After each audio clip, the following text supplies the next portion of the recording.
Polynomials. Some definitions. A monomial has only one term. An example here could be 5x. It could be 7m to the ninth.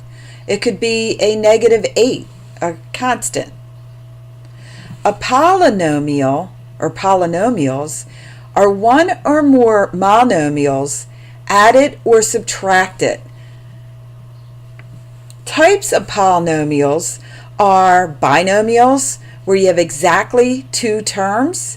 So you see an example here of 3x minus 6, or sometimes you see binomials with parentheses. You have 11y plus 8. Another type of polynomial is trinomial, where you have exactly three terms, and you see an example here with parentheses, the y squared plus 11y plus 6. Or you can just see three terms where you have 8p to the third minus 7p plus 3m. Exactly three terms is a trinomial. When we're talking about standard form, and standard form is often used in polynomials. How standard form works is you order the terms from exponents, highest to lowest, and it goes from left to right. So an example here would be 7x to the third plus 5x squared minus 4x plus 3. So it goes from the variable with the highest exponent down to the constant. Pause and try. So standard form here would be the 6x to the fifth plus the 5x to the third plus x minus 3. When we add polynomials, so when we're adding polynomials, you want to first remove the parentheses, combine like terms, and write it in standard form.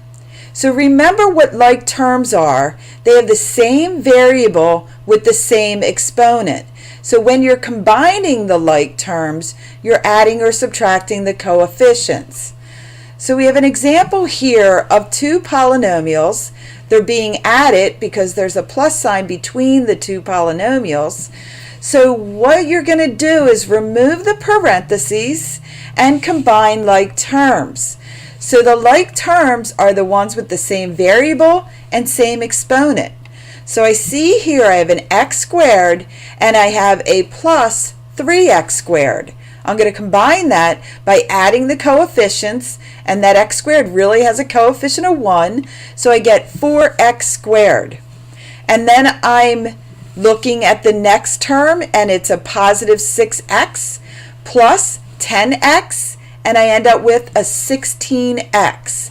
And then lastly, I'm going to add or subtract the constants here, and I have a positive 22 minus 16, so I end up with a plus 6. And now I want to make sure it's in standard form, and in this case it is. I have the x squared to the x to the constant.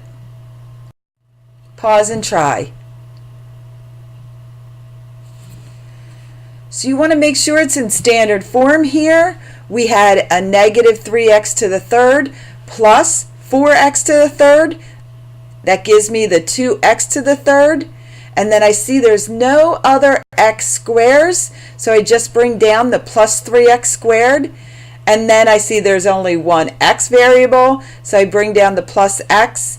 And then I have the constants, the positive 1 minus 2 gives me a negative 1.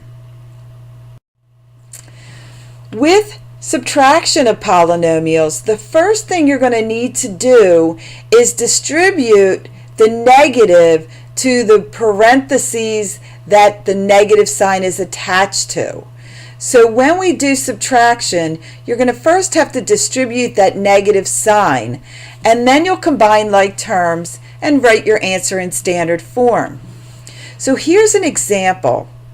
I have one polynomial being subtracted from another polynomial. So when I have this subtraction sign, that really means I have a negative 1 that is being distributed to everything in that parentheses. So my first parentheses can just come out because there's nothing in front of it. The second parentheses, I have to distribute that negative to everything inside to remove the parentheses. So I end up with a negative 7x squared minus 22x and then plus 17. So it's very important that you distribute that negative and think of signs when you're doing it. Now you can combine like terms and put it in standard form. So my like terms here is that 12x squared and that minus 7x squared, which gives me the 5x squared. And then I have a negative 16x minus 22x. That's where I'm getting the minus 38x. And then I have 9, positive 9 plus 17, and that adds to plus 26. So you want to just always double check it's in standard form, and it is. It's highest exponent to the constant. Pause and try. So again, the first parentheses just goes away. The second, you're distributing that negative to everything inside, and you end up getting a minus 8x squared minus 15x minus 12, and then you're going to combine like terms. When you combine like terms here, we have a 3x squared minus 8x squared, so we get a minus or negative 5x squared. Then you have plus 4x minus 15x, which gives us a minus or negative 11x. And then you have a minus 18 minus 12, which gives us a negative 30 or a minus 30. And again, it's in standard form, highest exponent to constant. The next operation with polynomials is multiplying a polynomial by a monomial. This is where we're going to be using the distributive property and the product rule for exponents. And remember, the product rule for exponents is when you multiply like bases together, you add the exponents. So I have an example here where I have 2x being multiplied to a polynomial 3x squared plus 2x minus 1. So I'm going to do the distributive property and keep in mind the product rule for exponents. So ideally, you'll be able to do this in your head, but I'm showing you what it would look like if you were writing it out. So I take the 2x and I multiply to the 3x squared. Remember, you multiply the numbers together and you add the exponents of like bases. So I get 2 times 3 is 6, and then I have x times x squared, and that x really has an exponent of 1, so when I add the exponents here, I end up getting x to the third.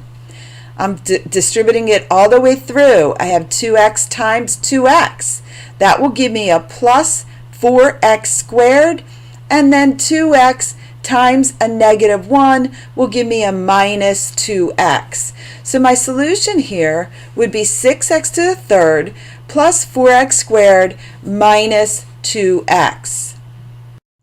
Pause and try.